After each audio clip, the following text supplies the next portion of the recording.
জুলাই গণ অভ্যুত্থানের শহীদের মেয়েকে সংঘবদ্ধ ধর্ষণ মামলার মূল হোতাকে গ্রেপ্তার করেছে গোয়েন্দা পুলিশ। ২১ মার্চ ভোরে পিরোজপুরের নাজিরপুর থানা এলাকা থেকে তাকে গ্রেপ্তার করা হয়। গ্রেপ্তারকৃত আসামির নাম সিফাত মুন্সি। তিনি স্থানীয় সোহাগ মুন্সির ছেলে।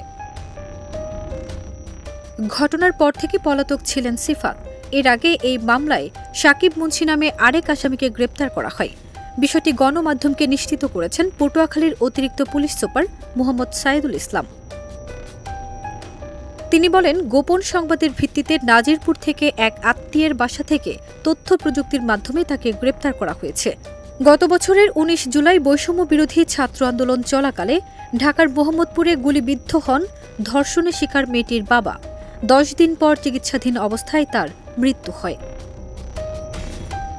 গত ১৮ মার্চ সন্ধ্যার দিকে বাবার কবর জিয়ারত শেষে নানাবাড়ি যাওয়ার পথে রাস্তা থেকে তুলে নিয়ে তাকে সংঘবদ্ধ ধর্ষণ করা হয়।